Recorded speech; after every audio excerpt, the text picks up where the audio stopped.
Yo, yo, yo, yo! What's up, all you burners, stoners, and potheads out there? This is Weedman 420 with the Weedman 420 Chronicles. How are all you vipers doing out there? Mrs. Weedman? Mr. Weedman? How the hell are you? I'm all right. All righty then. Hey, everybody out in the world. Hopefully you're smoking a big fat doink while you're listening to the show. Mrs. Weedman is still eating edibles right now, so I'm going to smoke real quick, and Mrs. Weedman's going to talk about a new show we're watching. Yeah, what are you smoking? I just smoking the home grow, little Majin Fajita. Nice. Yes. The new plant's looking good. I posted a picture of it too. She's a beauty. Oh man, the by Tarantula Genetics, the strawberry Kush breath. Woohoo, she's looking pretty. 4 weeks in the flower right now. Buds are starting to pop. Seeing the terpenes around the leaves and around. Oh man, it's looking hottie. I can't wait to smoke her. So, Miss Weeman, tell them about that new show we're watching. We talked about Curb Your Enthusiasm. We don't watch that show every night because it gets fucking annoying. So it's like a show when we really don't have anything to watch, but we caught this new show. Tell them about it. The Fabulous Gemstones. Oh my gosh, it's pretty funny. I think whether you have a faith background or not, you could find some humor in it, but it basically is about a kind of a mega church Christian family and all of the hypocrisies and all of the very typical cliches that come along with being those people. Oh my God. And they are just pretty on stage, but watch out what happens behind the scenes. It's crazy. So it's been kind of fun. It's pretty comical. Oh my God. We John Goodman is the main character, the dad. It's entertaining. It's a good show. If you have a chance to watch it, it's on HBO cheesy. Max. Yes. It's kind of a lot of cheesy. It's funny. It's on HBO Max. I would watch it. It's pretty funny, pretty cliche-ish, pretty like, oh my God, I can't believe they just did that kind of thing. Yeah. And we are in full-on puppy mode. Yes. What are we? 2 full weeks into puppy, and she's 10 weeks old now too. A handful.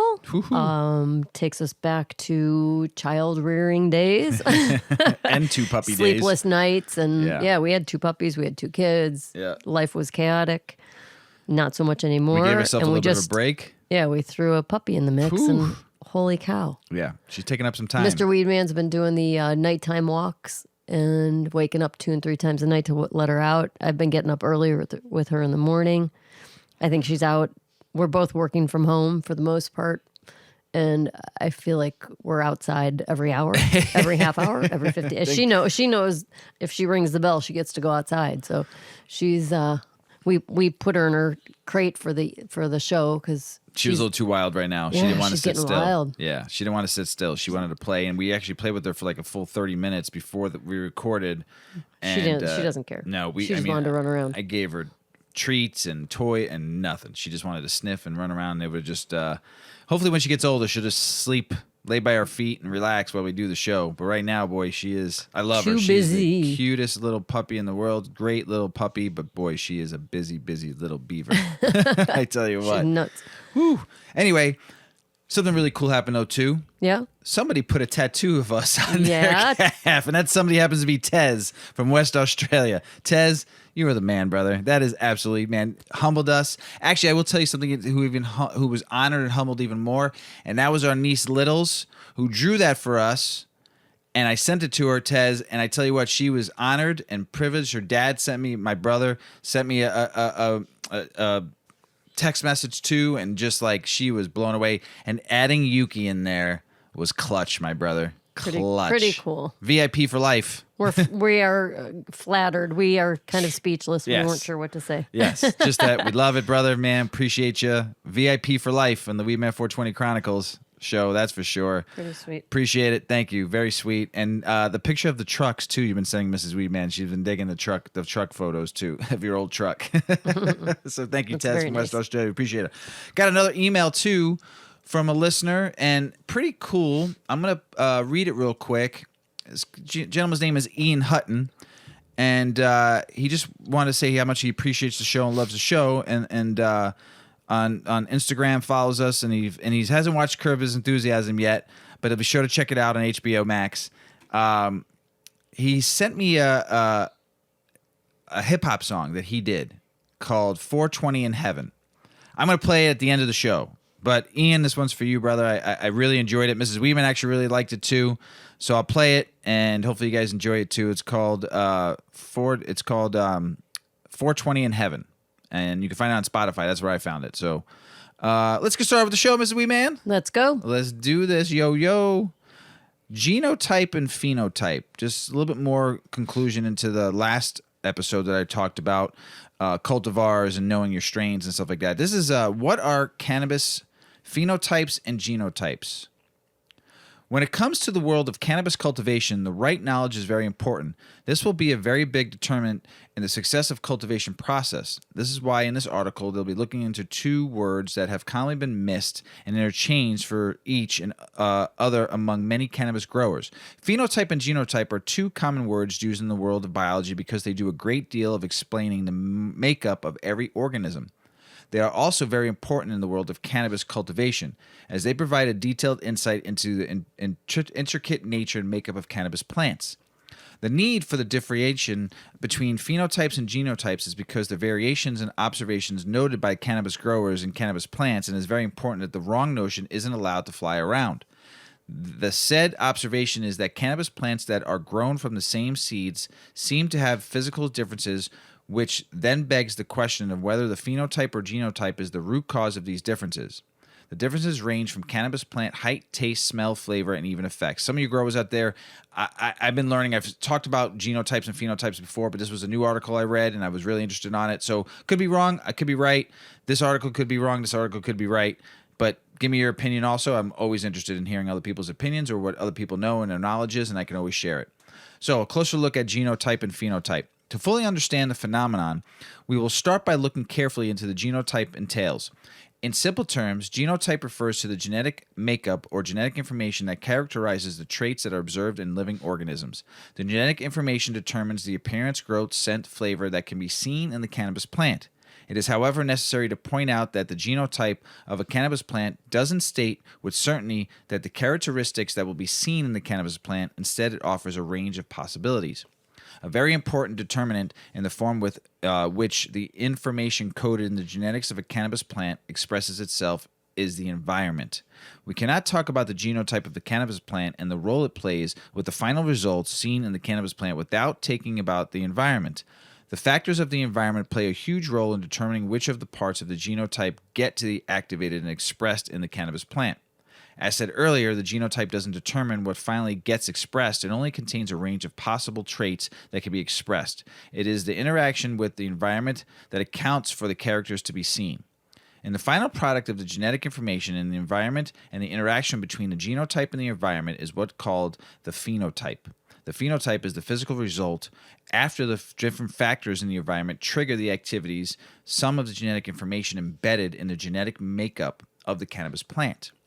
For every cannabis grower, the importance of the different factors and conditions that must be maintained in the growing area are well known, as these play a huge role in the success of the cultivation process. These factors, too, are to be thanked to a large extent for the uniqueness that is seen among some plants of the same strain. The effect of this can be seen when you consider seeds from the same cannabis strain being grown indoors and outdoors. The effects of temperature, light, humidity, and other factors will play a very huge role in the physical characteristics of the plant, as the outdoor plant can be seen to have plants with richer purple colors in comparison to the cannabis plants that are grown indoors. Why do plants grown in the same environment have differences? Now, the explanation regarding the phenotype and genotype gives the good basis for the reason why seeds from the same cannabis plant can express themselves differently. Some are bad bitches, some are not. That's just what I'm guessing. Based on the environment they are exposed to. There still remains another observation that is very common among different cannabis growers, which is that seeds of the cannabis plants that are grown under the same condition can also have different phenotypes. The observation begs the question as to what else a role influencing the physical outcome of the cannabis plant. The common misassumption that occurs here is that many believe the reason for these variations in cannabis plants that are grown under the same conditions is because of their phenotype. This is why it was necessary for us to first establish the environment expressed the phenotype from the genotype and not the other way around. The question still remains as to what the root cause of the difference is, and the answer lies in the genotype. Many cannabis growers expect that genotype of the seeds of cannabis plants should be identical since they come from the same origin. The truth, however, is that always been a huge misassumption. Unlike the expectation of the genotypes are identical, they are usually similar but still contain differences between them. And a simple way to express this is through identical twins. Contrary to the expectation that the genetic information should express themselves completely alike, they are actually like siblings. This explains the uniqueness and variations that are seen in cannabis seeds from the same origin grown under the same environmental conditions. The influence, taste, smell, odor, and shape of the cannabis plant as the individual seeds have individual genetic codes. Here's another part of it. Hybrids and clones. The knowledge of the difference between phenotype and genotype is also important when it comes to making of hybrids an expected result. Hybrids are bred for the ability to join the beneficial characteristics of indica strains and sativa strains, and the knowledge of these relationships will be important when plants have dominant sativa genetic, yet still show more indica characteristics. Don't forget, that is the plant we're talking about, the style of the plant we're talking about. If the goal is to have the same cannabis plant with identical characteristics, clones are the way to go. The genotype of the young plant will be the same as that of the mother plant, and when grown in the same environment, they will express with the same types of physical characteristics. So I thought it was really interesting. The next one we're going to read from these articles is Cannabis Genetics and More. So this is a 3-part series, so I thought it was pretty cool to share with everybody. It's just learning more and more. And like I said, I know I've talked about this before. We've had people on the show, that talked about this. But to me, it's important that I keep on learning and growing. Hopefully, it's helping everybody out there. So, moods. What about them moods when Are you in a good mood? Finally, I got high. That's good. I was Mr. in a Weedman's shitty not mood. feeling so good. No, Mr. Weedman had your edible kicked in. No, it didn't yet. Didn't really. yet? No. Oh, then I'm just really high. I think I had food poisoning. Yeah. Or it could be the stomach influenza that's going around in Illinois right now. But I was sick. Yeah, You're bad. puking. I was puking, and I don't know. it was The last coming time out, Mr. it was coming out Weedman- both ends though. At one Okay, point. I don't think anybody wants to know that. It was though. It was brutal. TMI. And yesterday I didn't want anything. I didn't eat. I had all I had was water. I didn't even want to consume cannabis. I just wanted to go in bed. And I had to work, and it was miserable, and I was pissed off. And Yuki wasn't even annoying me. Everything was annoying me yesterday because all I was doing was running to the bathroom. Yes. Yeah. Everybody. Shit. I'm not gonna lie. I'm not gonna be. It happens. It was everything in the world was bothering me. I know. And the world was falling apart at work too. So Oh, I got up geez. from having a really bad night, getting no sleep, taking Yuki out 3 times, puking all night, and then all of a sudden I wake up to 30 emails and the world was fucking imploding. Ugh. So it was miserable. But I feel great Terrible. now. Do you know why? Because you smoked weed. Right, and because cannabis helps Honestly. nausea. Yeah. I But told you, but you were so I afraid. couldn't. No, I couldn't do. I didn't want anything. My body hurt yesterday. I mean, to the point where I felt like I worked out for 8 hours straight, Oof.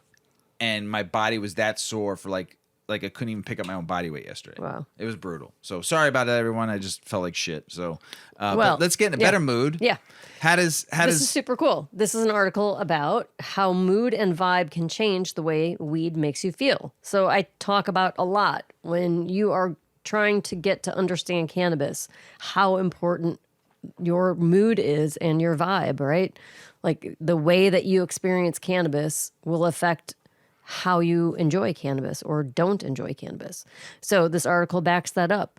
For cannabis users, the where, how, and with whom can sometimes make all of the difference. For instance, you may have an eighth of truly incredible cannabis flower in your pocket, but with the wrong people, the wrong setting, and the wrong overall vibe, that weed might as well be oregano. Set and setting is not only key in determining how enjoyable a given cannabis experience is, but can also influence a user's potential for abuse of the substance. What does set and setting mean? The principles of set and setting have existed for centuries and were even used hundreds of years ago to describe using hashish. More contemporarily, however, the term took hold during research into psychedelic drugs in the 1960s and was made famous by Harvard professor Timothy Leary. And he was also a psychedelics pioneer. In short, set refers to one's mindset, and setting refers to your physical and social surroundings. So set and setting. As one academic paper put it, set and setting refers to the physiological, social, and cultural parameters which shape the response to psychedelic drugs, including hash. The term holds that the character of a psychedelic experience is determined first and foremost by the user's character, expectations, and intentions, or their set, right? As well as by the social and physical surroundings in which the drug experience takes place, your setting. Think of it as something like nature versus nurture of drugs.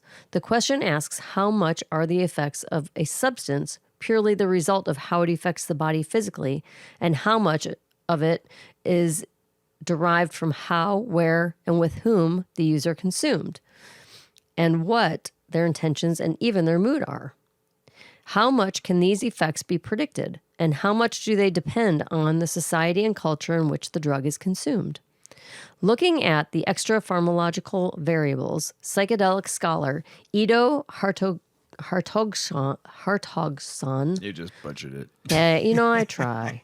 He wrote that the key is to develop strategies for harm reduction and a more effective drug policy which would reduce drug harms and allow the emergence of more beneficial patterns of drug use. So he's essentially saying that if you incorporated the set and setting, right, and you didn't have all these extra variables that could affect your experience, that it would help reduce harm when you're taking these drugs.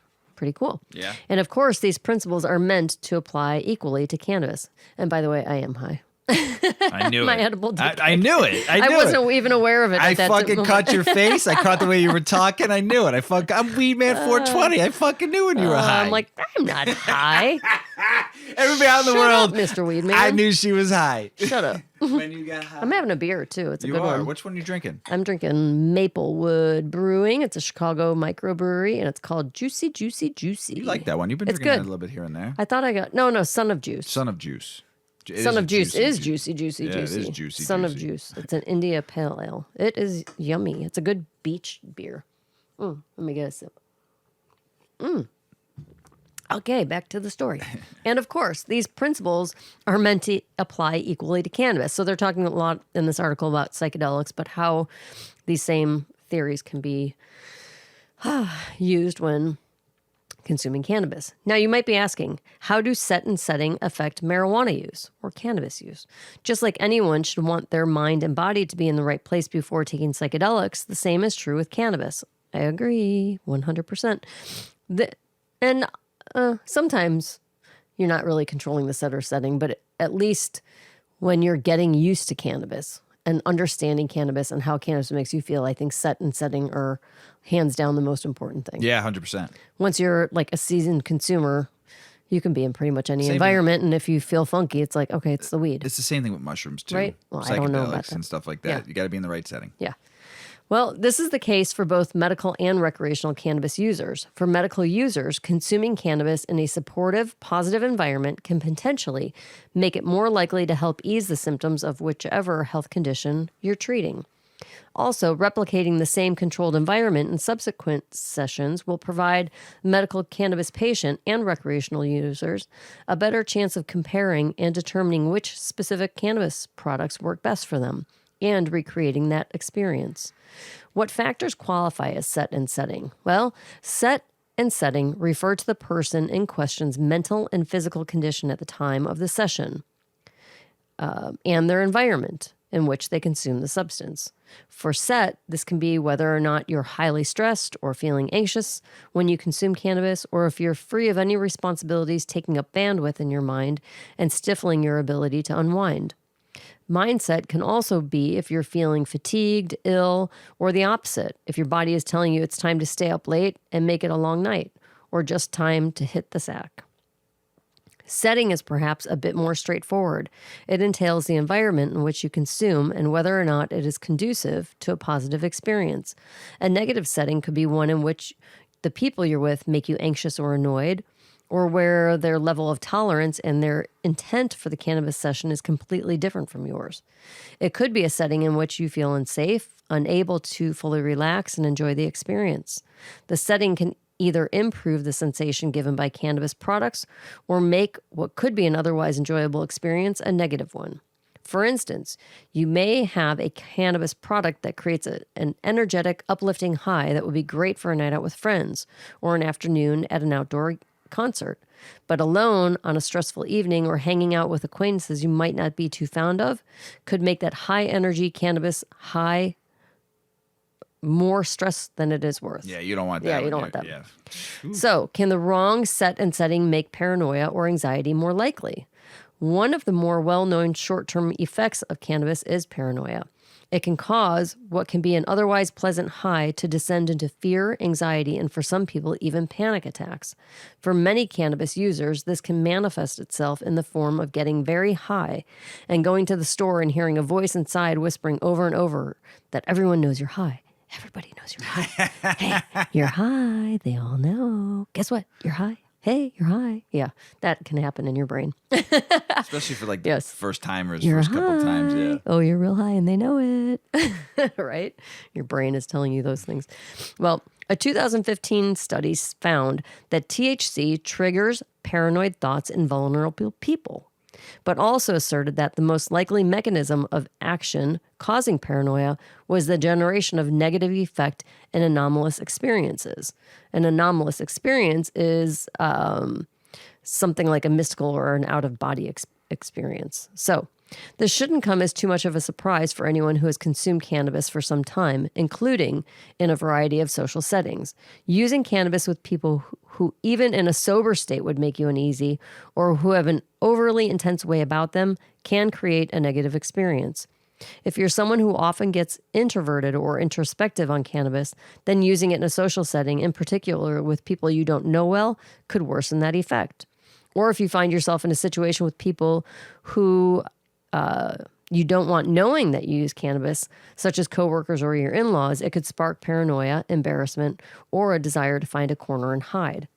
Cannabis-induced anxiety and paranoia can also be affected by how safe you feel. A classic example could be when a police car pulls up behind you and you've consumed cannabis. Hopefully you're not the driver, number one, but this will cause your heart rate to speed up and as the panic will rise in your throat, right? Cannabis patients and recreational users should be mindful of their triggers for bad experiences and focus on settings that put them at ease.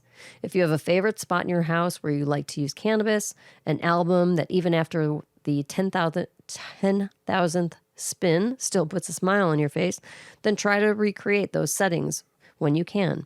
If you have a friend you'd like to spend time with, and you've just picked up a new bag of weed, then try to focus on these people in these environments when your aim is to optimize your high. You should also be mindful of your own mental and physical health. For instance, when you're feeling anxious or depressed, you find that cannabis worsens the condition, then consider laying off of it until you feel better.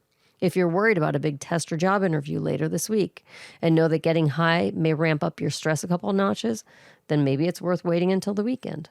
But set and setting may not only affect how positive the effects of cannabis or any drug is, they can also play a big role in how the user consumes the drug, the safety of their consumption, and the likelihood of abuse. If we zoom out and take a societal look at cannabis use, there is evidence that set and setting can play a big role in how people use cannabis and how likely they may be to abuse it. As cannabis enters the mainstream, this evidence is worth careful consideration. A study published in the International Journal of Drug Policy in 2015 examined a series of interviews with baby boomer cannabis users in the San Francisco Bay Area and found that they had made harm reduction choices partly based on why, when, where, and with whom to use. The study found that participants followed rituals or cultural practices characterized by sanctions that defined norm or acceptable cannabis use, and concluded that these cultural practices may prove to be more effective than formal legal prohibition in reducing cannabis-related harms.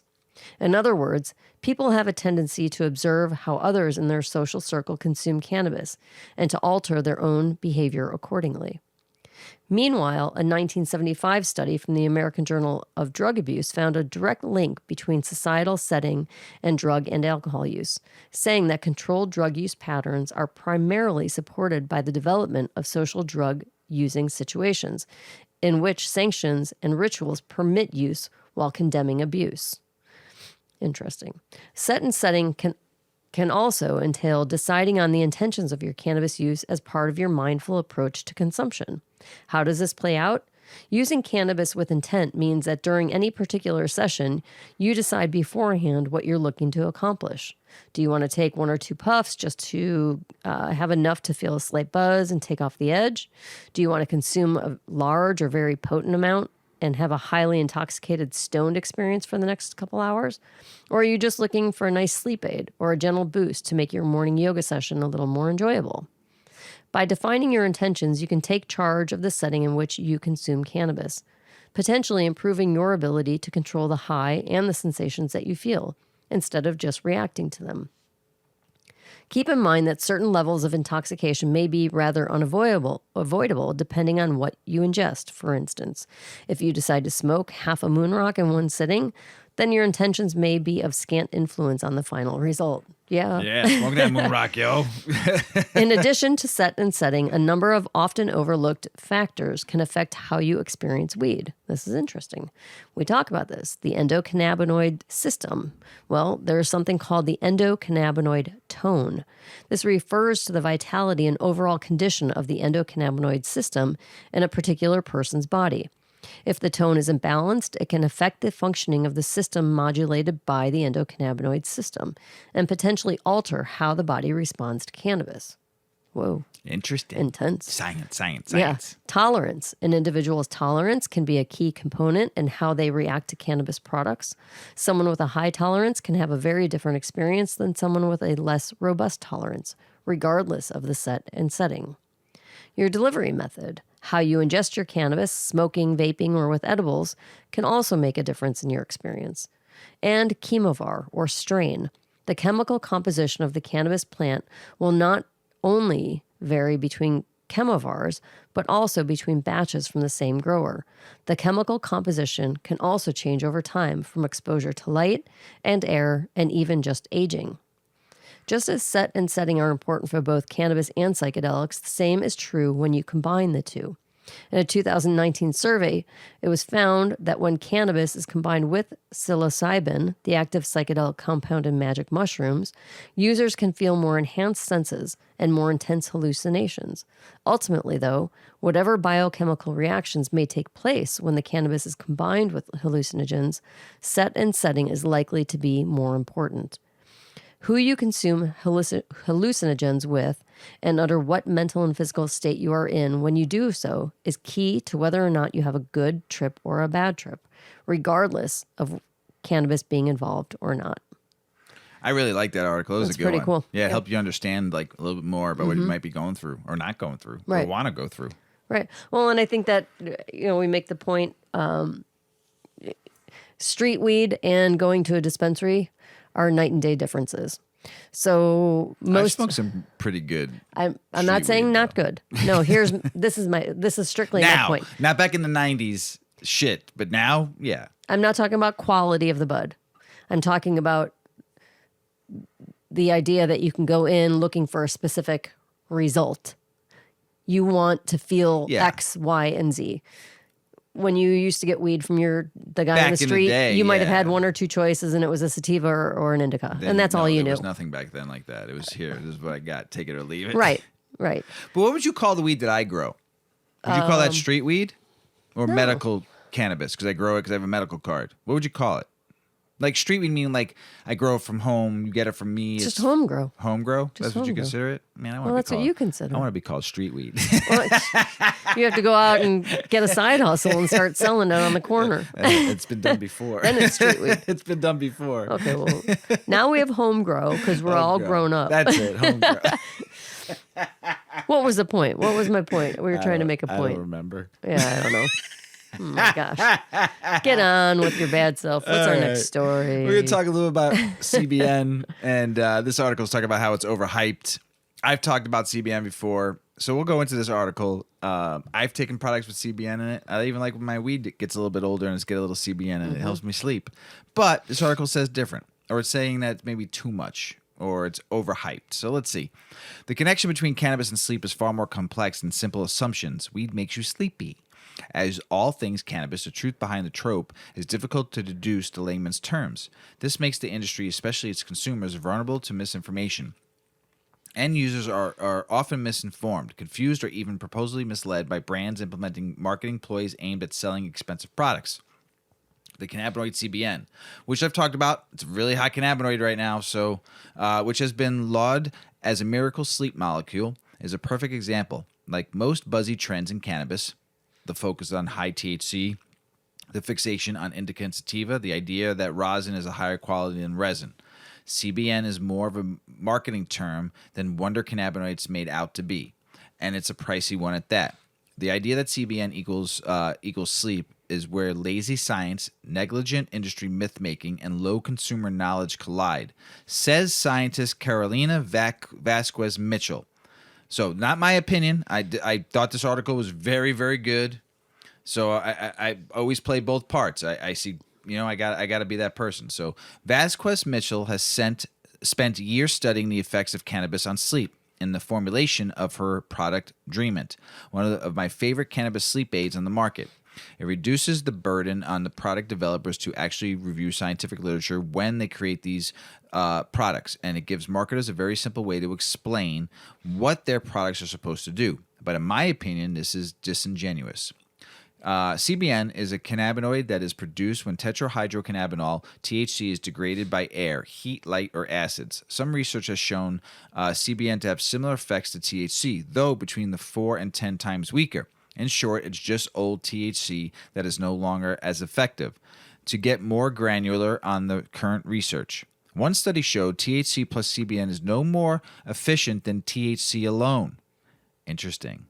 Another showed you would need 9 times the amount of CBN to get the sleep effect of THC. The plot thickens.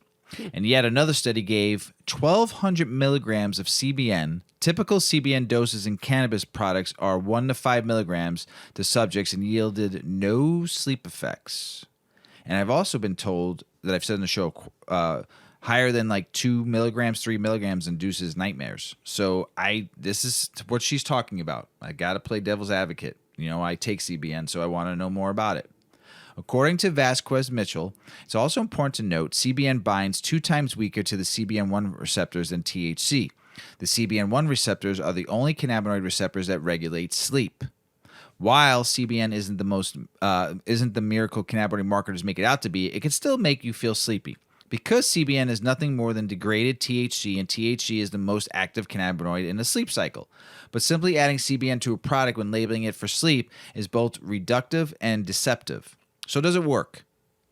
THC and CBD in a ratio of a 2:5 to 1 have been shown to be the most effective ratio for inducing sleep quickly and without the risk of becoming stressed or paranoid. So, all right, so a 2 to THC, a 5 to CBD, and a 1 to CBN.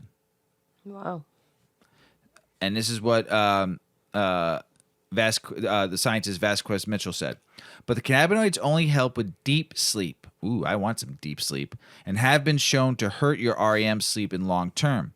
REM sleep is crucial to your cognitive function and your ability to store memories. In order to foster a healthy night's sleep, you have to supplement the cannabinoids with non-cannabis ingredients that help REM, like lavender root, valerian root. What's the other one? Not melatonin. The other one begins with a C. Chamomile? Chamomile, not melatonin. Do not take melatonin with CBN or products. Like melatonin actually hurts you. You want to do chamomile and lavender and valerian root and certain terpenes that help with that. So, but while plenty of weed sleep products seem to focus only on marketing, there are a few brands that in this article that says they help with proper sleep, and I am not going to read them because none of these. Nobody gave me anything to try, so I'm not gonna promote them. So, but anyway, I thought it was interesting because I do take CBN, and I do like it. But like I said, if it's just extra THC and it's helped me put to sleep, that's fine.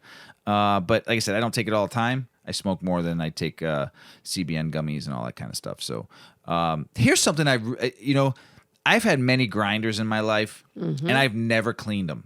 No? Ever. Even I just I scrape everything out of it, and if it doesn't work anymore, I went and bought a new one. Or someone gave me one as a gift, so I just started using that one.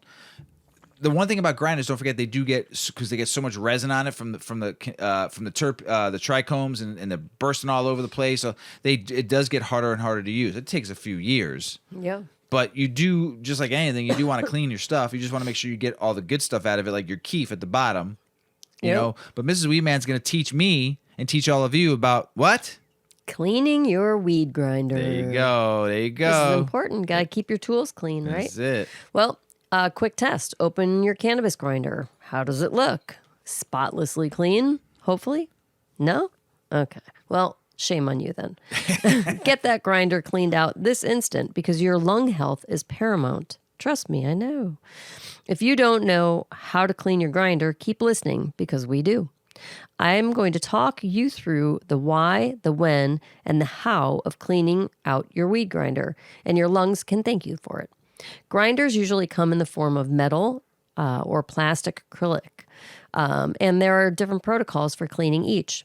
Metal grinders are naturally more durable, so they can withstand a deeper clean than their lighter plastic counterparts.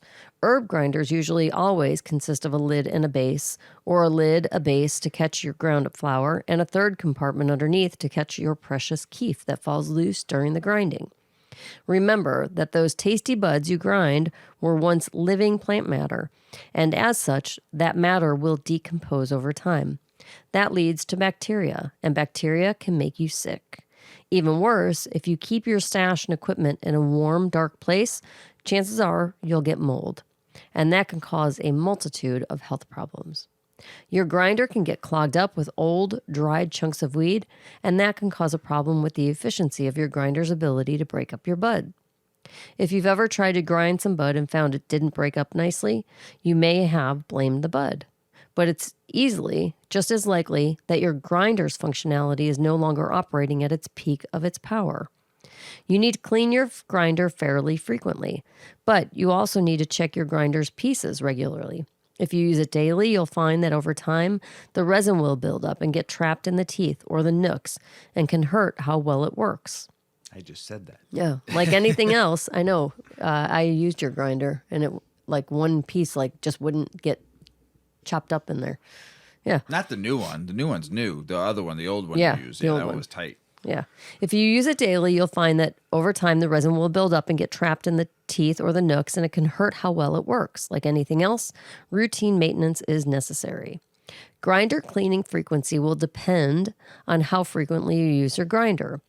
Keep an eye on things. If it looks filthy, clean it at least once a month or so. Much like you would a bong. Well, a bong you're going to clean more than once a month if you're using it. Yeah. Schedule a clean for every 6 weeks or so to prolong the life of your grinder and keep everything tip-top. Here's how to clean your grinder. You're going to need the following tools. Some Ziploc bags to put your residue in if need be. A bowl to put your grinder in for cleaning.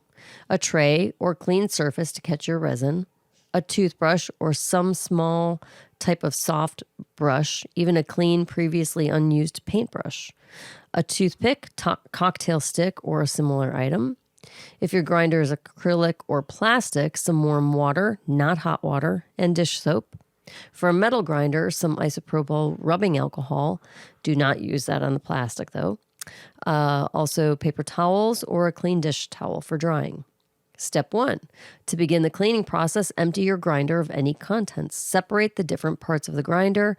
Give each section a good knock on the surface of your tray to release as much of the stuck-on resin and plant material as you can.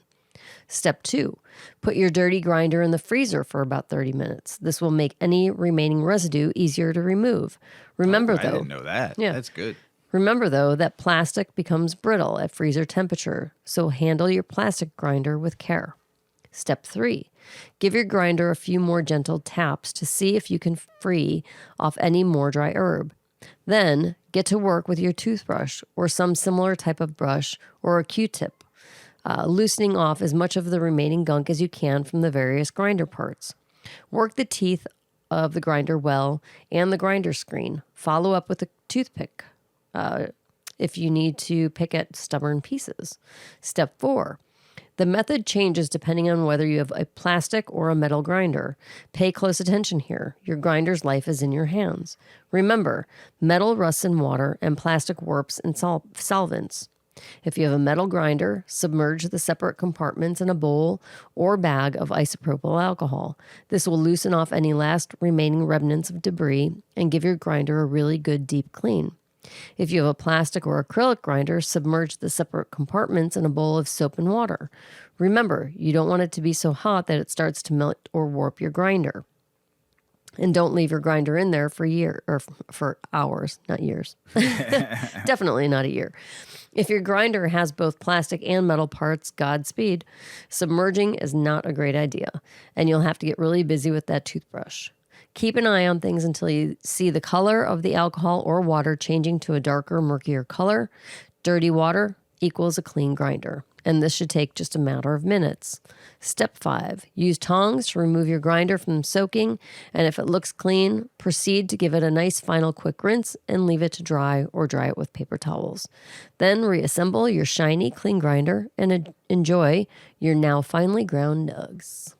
There you go. Super cool. There you go. I never really thought about cleaning the grinder. And we always talk about like you save all that little bit of keef. Oh, the keef is great. Yeah. But I mean, you collect it after a certain amount of time. But I mean, personally, I have never once cleaned a grinder that I've owned. Well, ever. Put another to-do on your to-do list. I know. I'm saving that article. So, Biden Treasury Secretary says Congress cannabis banking in action is extremely frustrating. And this is, I think the Banking Act is very important for cannabis because it'll save all these dispensaries and cultivators and all the people. Listen, I'll give you an example. Mr. and Mrs. Weedman have things going on, and we tried to find a bank, and it was the biggest fucking pain in the ass because we do a podcast, and it's a cannabis podcast. So trying to find a bank that would let us use their bank as a cannabis company. How long did it take you? It took a while. Yeah, it took a while. A lot of no's. So you found the yes. So we need the Safe Banking Act for people in the cannabis industry so they can put their money somewhere and, instead of getting robbed using all cash. It's rough, man. Got to be careful. Georgia lawmakers failed to pass bill implementing medical cannabis industry. Georgia, on my mind, man. Come on. Failed to agree on a bill to legalize production and sale of medical cannabis products, even through low THC. Cannabis-based oil has been permitted for registered patients since 2015. According to the Atlanta Journal-Constitution, the state Senate tabled House Bill 1425 on a 28-27 vote. They missed it by oh my God. Using it before the 2022 legislative session adjourned for the year. Ugh. Breaking my heart, Georgia, on my mind. D.C. lawmaker rejects bill to effectively legalize cannabis sales for adults and crack down on gifting market. This is big. D.C. is great because you can just gift weed to people, grow it. You can grow, I think, up to 10 plants, and you can gift your weed to anybody you want. And just Washington, D.C. lawmakers rejected a measure to effectively circumvent a congressional ban on locality legalizing adult-use cannabis sales by allowing adults 21 and older to self-certify themselves as medical cannabis patients without needing a doctor's recommendation. That's just brutal. Come on, D.C. States collected more than $3.7 billion in recreational cannabis tax revenue in 2021, report finds. 3.7 billion. That's a lot of B's. Jeez. And it just drives me crazy. This U.S. Farm Bill, there's a proposal and raises some eyebrows about regulating cannabis like corn. A seemingly offbeat idea to finally approve federal cannabis legalization is getting cannabis reform advocates talking. What about adding high THC cannabis to low THC hemp in the next Farm Bill? It's an idea a few of the cannabis advocacy community have considered. But the suggestion isn't coming from just any pro-legalization members of Congress. It's an idea from a powerful gatekeeper, the chair of the House of Agriculture Committee, Democrat-Republican David Scott of Georgia. He floated around the idea of a couple months ago about a hearing powerful testimony from Amber Littlejohn, executive director of Minority Cannabis Business Association. Littlejohn told lawmakers that the small and minority-owned cannabis companies likely won't survive without some help from Congress, adding that the state-level society equity programs have not been able to keep many minority-owned businesses afloat. In response, Scott said that the next farm bill is coming up to 2023 should address the barriers in small businesses and black entrepreneurs face when trying to start legal cannabis companies under the state law. Here we are, the fastest growing agricultural product between hemp and cannabis, he said. We're also going into a farm bill. We've got to address this issue, and we can no longer hide it. After political observers in Washington, D.C. raised their eyebrows about the comment, Scott doubled down. As the chief chair of the House of Agriculture Committee, I am committed to addressing the issue of cannabis in our next farm bill, he wrote. Good for him. That's good stuff. Cannabis legalization tied to significant decrease in foster care placements, new study finds. Legalizing cannabis for adult use is associated with at least a 10% decrease in foster care admissions on average, according to a new study, including reductions in placements due to physical abuse, neglect, parental incarceration, and misuse of alcohol and other drugs. I think that's amazing. Pretty good. Only 10%, but still. Here's something fucking funny, and it's just crazy to me that Chicago, Illinois would think that people would use those cannabis amnesty boxes at O'Hare. I'm gonna give it to them. Millions of passengers have Can't flown. believe it's in my pocket. Have flown out of Chicago since weed was fully legalized in Illinois, but only a few dozen have pitched their pot in the cannabis amnesty boxes set up by the city's 2 major airports. I think that's fucking hilarious. Why would you fucking do that? It's just like, I would never put that in there. Montana adult use cannabis sales topped 15.8 million in March. Good old Montana. I love you. Joe Montana. Oklahoma Supreme Court upholds cannabis legalization ballot initiative following legal challenge by competing campaign. Good for you, Oklahoma. Don't change a thing. South Carolina moves closer to legalizing medical cannabis. The South Carolina legislature is poised to legalize medical cannabis, but the bill that could make it happen might still fail. The measure is a question. S-150 has passed the state Senate, and it was approved easily Thursday by the House committee after a few amendments, the Associated Press reported. So there's a list and stuff. We've talked about this before, so it looks like it might pass. That'd be great. The South might beat the North on that one.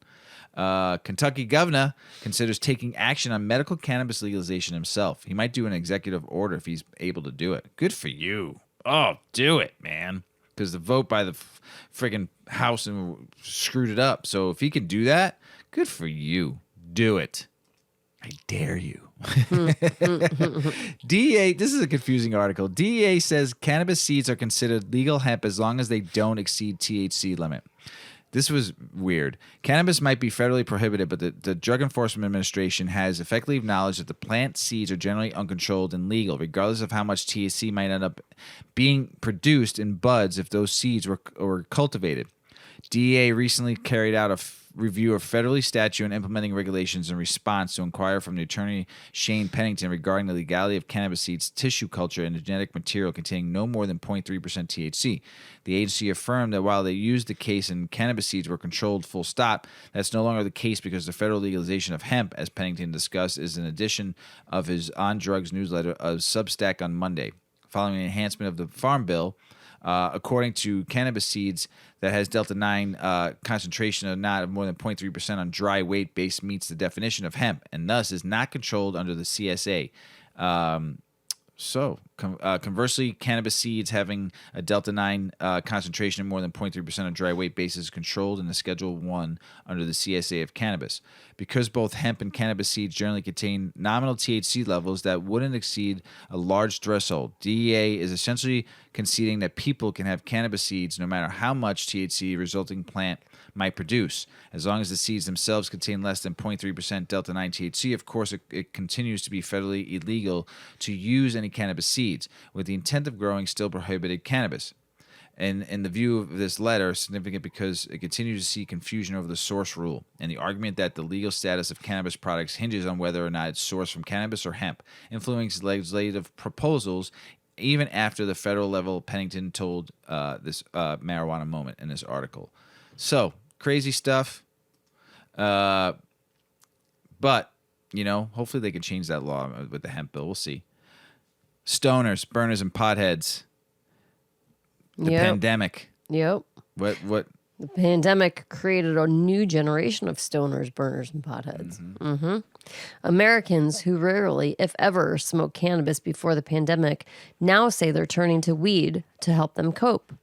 3 years ago, Richard Capuano, 32, didn't know how much a gram of cannabis cost. Now, after years of lockdown and an extended period of overwhelming anxiety, he has become something of a weed connoisseur. Capuano was never a stoner. Sure, he dabbled in high school, but beer and mezcal were always his weapon of choice. It wasn't until the summer of 2020, in the pits of COVID despair, that he found himself reformed as a proud regular toker. In fact, Capuano found himself actually proselytizing about the splendor of cannabis to his friends during the weekly online poker games. I was starting to become an advocate, he laughed. I didn't have to interact with many people, continues Capuano, who recently became engaged to his girlfriend of 5 years and moved from Mexico City to Houston to facilitate a career pivot. I was cooking and doing dishes. I was sitting and waiting for time to pass. Weed is enjoyable when you're doing these activities. We didn't see my parents or my friends, he adds, but we did see our dealer quite often. The COVID-19 nightmare sparked a number of shakeups to the social order, a burgeoning anti-work movement, a sharp economic swoon, and tiresome new polarities in the cultural war. But as lockdown orders marched on, many weed and agnostics drove into the community with gusto, forming a new cohort of pandemic-era stoners. According to the data analytics firm Headset, legal cannabis sales increased by 120% in 2020 and 61% in 2021. And Fortune reported that Americans bought $18 billion worth of cannabis in our first coronavirus year. Bunch of stoners, you. That's $7 billion more than 2019 transactional figures. There are multiple factors at play here. Cannabis is increasingly accessible, with 37 states that have medical cannabis laws on the books, in addition to 18 states that allow recreational use. The trend also coincides with a gradual destigmatization of the drug in the general populace. But clearly, something about the COVID experience sparked a cannabis renaissance in a previously weed-neutral households. Overnight, in quarantine dwellings across the land, it seemed that many people were lighting up. COVID upended people's social habits. There were surveys that college students were smoking more and drinking less. Since we didn't have sanctioned places built for public consumption of weed, it's something that people often do in their own home, said Catherine Neal Harris, a professor who studies drug policy at Rice University. I've also seen some surveys that use has gone up in correlation with reported mental health issues. People are using it as a self-medication thing. Those are some of the trends that we're seeing. Harris notes that there were many different ways to consume cannabis in 2022. The stoner's toolbox of bongs, pipes, rolling papers has been made ancillary in Canada or states like Colorado and California, where a sealed pack of THC gummies can be bought in broad daylight, over the counter. Harris speculates that edibles may have served as an easy entry point for the fresh pandemic stoners. Certainly, this is true for 35-year-old Toronto resident Andrew Evans. He tells me that he had spent maybe $10 total on weed in his life before COVID, but now says a minor dosage has become a near daily routine. The legalization efforts north of the border sanded away any apprehensions Evans had about having a bad experience. He always knows that what he's getting is whatever is printed on the label, which offered far more chemical transparency than a mysterious bag of homemade weed brownies. We all spent lockdown willing to try anything to feel better. What better time to experiment? I started dabbling with low doses and found I liked how it turned down the volume knob on my bad brain. By Christmas, I was absolutely a weed person, as I started pushing gummies on my 60-something-year-old parents, he says. Weed has significantly improved my quality of life in a remarkably short period of time. Mentally and physically, I'm in a way better place, aside from the marked increase in chip consumption. Evans says he drinks much less than he did before the pandemic, which he believes is both a symptom of extended isolation and the acute afternoon destroying hangovers that heavy drinkers are forced to contend with. Eventually, the charm of drinking 3 local IPAs and falling asleep watching Superstore just wore off, he says. Evans' observation bears truth in the data. An increasing number of people are abstaining from alcohol, which Meg Barron, a 38-year-old civil engineer and mother of 3 in Austin, believes is a rebound effect from early pandemic debauchery. I think a lot of people started drinking more during isolation and then perhaps tried to balance that with weed for health reasons, she says. Bernhard also became a daily smoker after COVID struck the country. I feel it helps me engage with my kids when I'm tired, play games, watch kid movies, and so on. Nobody knows if the pandemic stoners will keep up the habit as the world mercifully starts to turn on its axis again. Amid all these readily available vaccines and a hopeful respite from Omicron wave, it is no longer taboo for Richard Capuano to book a long, wine-soaked dinner with friends. This is a tenacious reality. We've all learned to never underestimate COVID, but Capuano says that he no longer needs the drug to help him cope. And therefore, as a newly minted weed adherent, he is already trying to cut down on a pattern he picked up during lockdown. I'm no longer sitting on my ass waiting for this to be over. I need to get on with my life, he says. I still smoke, but now I reserve it for special occasions. And what's a special occasion? Well, that's open for interpretation. Cute. International news: Zimbabwe tobacco industry considers switching to cannabis. That's their third biggest crop. It's down. It's down to 794 million, which it went up to almost $1 billion. So they're thinking about switching. Just some contrast. Authorities are already planning for cannabis to be the country's largest cash crop. So we'll see. Good luck, Zimbabwe. Hopefully you grow some good weed. Send me some. Cannabis sales grow in Israel. Pretty big. I mean, Dr. Michelin, baby, did it all. The godfather, the grandfather of cannabis. British Columbia is considering recreational cannabis consumption spaces. Good for you. Do it. Mrs. Weedman? Yes. Do you like perfume, pot? Do you like mixing them together? Sure. Do you want all of them? You actually wear a really nice perfume. Okay, I do. I try. Well, I like it. I love it. But I know a lot of people don't love perfume, period. But it's a scent. It's a scent. That you wear. Yes. It's a beautiful scent. So there is some theories behind pot and perfume and the power and joy of pairing fragrances. Exhausted with greasy hair from neglecting hygiene for the sake of deadlines, I pluck my birthday cake cannabis flower from my prized apothecary. I open the stash jar and inhale. My nose fills with a comforting vanilla scent. Yep, this is the weed I need. Smelling your flower or cannabis product is a critical component of the cannabis experience. As a bud tender, early in my career, I learned that the nose knows, meaning that there is no better way of choosing the right flower for you than by smelling it. That is written by Veronica Paz Booth. She is the Director of Education for Item 9 Lab Corps. The indica dominant hybrid birthday cake is known for its relaxing effects.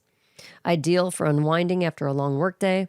After a few puffs, my home office smells like an infused cake dripping in honey. And in a few minutes, my stress levels lower. While, let's be honest, the THC does the heavy lifting, the strain birthday cake is rich in carophyllene, a spicy terpene that acts as a cannabinoid, which is also found in cinnamon and clove. Carophyllene may have anti-inflammatory and stress-reducing properties. Terpenes are naturally occurring chemical compounds found in plants, such as cannabis, even in some animals. They're responsible for the aromas, flavors, and even colors associated with various vegetation. Terpenes help make certain strains smell or taste different from others. However, that's just part of what makes pot also perfume. The essential oils of cannabis give it its signature scent. There are different chemical components to essential oils. I believe over 200 have been discovered. According to traditional naturopath and registered clinical herbalist Dr. Lakeisha Jenkins, these compounds are associated with creating the scent profile and are primarily found in the plant's trichomes. Historically, the credit has been given to the terpenes. However, new research is crediting newly identified chemical components called volatile sulfur compounds, with actually giving cannabis the skunk smell familiar to most people. While the science of cannabis scent is more complicated than terpenes, the aromatic compounds do lend a hand in fragrance, and not just in pot. For example, limonene, a citrusy terpene found in strains such as the sativa-dominant lemon cake, has a lemon-like odor found in the rind of citrus fruits. Perfumers use limonene to infuse scents with an uplifting spirit. As someone who writes about beauty in addition to cannabis, I understand that costume, makeup, and perfume can boost one's mood, just like finding the right strain of cannabis can. So after I enjoy my birthday cake from my apothecary, I turn to my perfume altar. On top of my apothecary, which is filled with essential oils, cannabis, and more, sit rows of perfume. Of course, there's Brado Rose Noir, a sultry and musky rose option, but I needed something more uplifting than intimidating. So I opted for Annabelle's Birthday Cake, a sweet, decadent, and ethereal fragrance created by perfumer Marissa Zappas and designed in collaboration with author and astrologer Annabelle Gatt. A common phrase fans of the perfume use to describe it is comforting, Gatt says. The perfume is technically what's known in the perfume world as a gourmand. However, it's not overly sweet. While the packaging may look like you're about to indulge in a sugar rush, there's something extremely playful about it, and it evokes the feeling of being at a fairy tale birthday party. I sprayed it on. The notes of lemon, sugar, cake, fresh out of the oven, and candied rose petals filled my nose and rolled through my body just like the cannabis strain birthday cake did. Research suggests that pot can enhance the senses, especially taste. Could the same be true for smell? Cannabis has been proven to intensify the taste of food. More research is needed to say for certain that cannabis enhances smell. However, cannabis does have psychoactive properties, meaning it alters how we perceive the world around us and how we relate to it.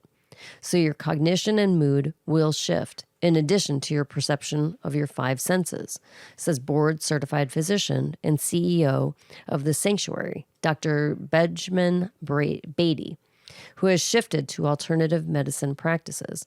However, I can personally attest that stoned perfume sampling is much more fun and, in my experience, effective than testing fragrances without an elevated state of mind. It's worth noting that while pot and perfume are comparable in mood and scent, most modern fragrances are not made with plant medicine in mind. I would say in commercial perfumery, the idea of plants as medicine is not so much taken into account, but I do frequently choose specific raw materials based on their more esoteric qualities rather than their olfactive qualities, Zappas says. However, my mood did shift after applying Annabelle's Birthday Cake. I felt calm and pretty rather than frazzled and in desperate need of a shower. Of course, getting high certainly helped, but I couldn't help but wonder, did the perfume help amplify the effects of a comparable cannabis strain? Beauty entrepreneurs with the cannabis space certainly think so, and consider perfume pairing when creating new products. Our Keep Calm bath bomb dropped into a hot soak as a decompressing reward at the end of a whirlwind kind of day. We chose specific scents that, when combined with CBD, induce therapeutic benefits, says Laura Eisman, co-founder of Her Highness, a New York City-based glamorous cannabis brand. Lavender, jasmine, rose, and chamomile all promote anti-anxiety, helping you to relax and calm down. Plus, they're all flowers, she adds. Of course, we don't always want to relax.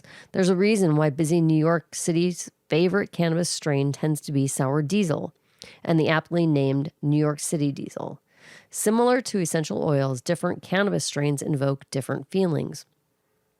For example, a strain high in limonene would give off a pungent, tangy, citrusy smell, producing an uplifted, energized effect, while a strain high in the terpene linalool would smell more flowery and herbal, producing a calming effect. Linalool is found in such plants as coriander, lavender, and rosewood, says Dr. Beatty. When I asked Zappas to recommend an activating perfume to provide a boost similar to an energetic strain, she recommended the Sun Card. With floral and spicy notes of sweet orange, a spritz with a spliff will take you right back to your last beach vacation. Certain smells, like certain memories, have the power to really influence our moods, Zappas says. There is, after all, science that suggests that smell is connected to memory. While some sour diesel in your lungs and wearing a citrus perfume might automatically direct your brain back to sandy beach sex, if you approach both pot and perfume like a witch and a connoisseur, you can use this to your advantage. If you smell a perfume that reminds you of an old friend, it might make you feel sad or pleasantly wistful, depending on your relationship with them.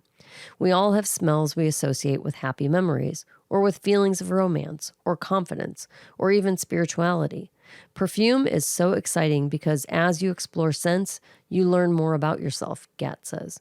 You have this extra tool that you can use to cultivate a vibe around you to cheer up, relax, feel romantic, or whatever it is that you're seeking. Think of it as a lucid dream while conscious. Because we all have different dreams and react differently to pot, one person's spliff might work like a cup of coffee, but give it to someone else and it could ruin their entire workday. And like pot, perfume is a personal experience. I gotta agree with perfume. You know how sensitive I am to certain perfumes and scents, man. Yeah. I just gotta want to. There's some scents that work. Super sensitive to certain strains, high sativa. Oh yeah. Makes you nuts. So she said, I wear Annabelle's birthday cake every day, but for some, it might be a date perfume since it has flirtatious qualities to it. And for others, it might be something they would wear out with friends because the perfume has such a fun personality, Gat says. So whether you're pairing an uplifting citrus perfume, such as Replica Under the Lemon Trees, with a hybrid strain, tangerine, or calming down with cannabis as a perfume itself, remember that putting on perfume is a ritual, and so is consuming cannabis. Appreciate the aroma and take in the bouquet of that beautiful plant. Much like the appreciation of fragrance when grinding coffee beans in the morning, or opening a bottle of wine on a relaxing evening, opening a jar of cannabis flower and grinding that flower should be an aromatic experience. It's a beautiful experience. Enjoy it. Beautiful experience. It is. Beautiful. Great article. Yeah. Good stuff to learn about that. Elon Musk posted weed smoking photo after getting on Twitter board. He bought like 9% of their stocks, and now he's going to make some decisions on there. So smoked a joint in celebration. And then I have not watched a PBS show in years. And I used to love Nova when I was a kid, but because of now streaming services, I can watch all the animal shows I want and not have to wait for a weekly show. But they are doing a Nova, the Cannabis Question. Eaten, dabbed, vaped, and smoked. Cannabis use is on the rise, and our nation is at its crossroads. The Cannabis Question. Nova explores a relationship with cannabis, uncovers what scientists have discovered about the part's effects on the body and brain, and examines the criminalization as disproportionately targeted communities of color over several decades. Cannabis is growing into a multi-billion-dollar industry as it moves out of the shadow of the illicit market and into newly legalized mainstream commerce. Nearly 55 million Americans say they currently use it, and yet there are surprisingly little scientific investigation of the plant in the United States because they don't want us to know about it. They want to keep it hidden. The Cannabis Question follows scientists leading research on the endocannabinoid system, a collection of chemicals and receptors throughout the brain and body to help the body mainstream balance and homeostasis. In fact, the cannabinoid receptors named after cannabis is the most abundant receptor in the brain. Receptors bind with your own cannabis-like molecules to regulate key functions such as appetite, cognition, memory, and emotion. We'll hear from personal stories from people who use it to treat side effects from chemotherapy, PTSD, anxiety, and chronic pain. It follows Stanford neurologist Catherine Jacobson, who experimented with CBD extracts as a treatment for her son. Her work paved the way for the FDA to approve cannabis-related Epidiolex and can be prescribed to treat seizures. Scientists are just beginning to explore the question about the risk of recreational use may pose to developing brain. So learn about that. The film also looks at the history of criminalization in the U.S., which started in 1937, at a time when the government officials tapped into the prejudice towards Mexican immigrants, demonizing the Mexican-Spanish words of cannabis, marijuana, and claiming it caused violent and defiant sexual acts. In the 1970s, Richard Nixon ignored the expert panel recommending decriminalization and declared a war on drugs. Someone made fun of me because of the last episode I said drugs on war. Remember that? You called me out on that the next day, which targeted racial youth, the poor, especially people of color. So I can't wait to watch it. It's I know most of you probably won't hear this when I talk about it, but you could probably look back on PBS and maybe stream it from somewhere. Nova, the Cannabis Question on WITF TV Wednesday, April 13th at 9 p.m. or on demand through the free PBS video app or video.witf.org. I think that's awesome. Hopefully you guys watch it. I think it's gonna be dope. I can't wait to watch it. I actually set it to my calendar. That's how bad I want to watch it. So, Ms. Weedman, you got anything else to say?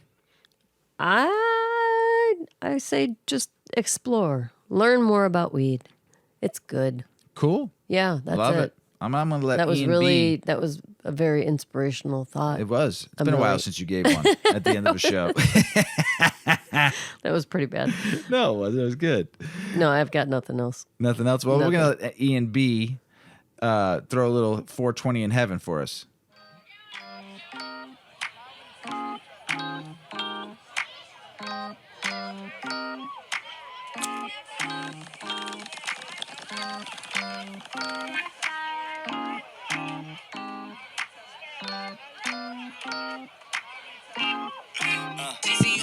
Grab a seat and take some notes, I got something to say. I was calling off of work way back in the day. We were hitting up the homies to go roll a blunt. It's early in the morning, so a blunt is a must. Driving in the cuts and we gon' smoke in the fog. And after 2 J's, we gon' pull out the bomb. McDonald's coming through, iced tea $4. I'm filling up my glass with the ice and the water as we take a smooth hit. We can spark up a cherry. My mind starts flowing, sunsets and canaries. I can honestly say that I enjoy my time. If God gave me a chance, then I would press rewind. Sky's the limit, we never had no plans. Thinking we were cool, hot box in mom's van. Working 3 jobs, I finally got my own car. Drop top Mustangs, moving in the stars. I hope they got a 420 in heaven, along with the 7-Eleven.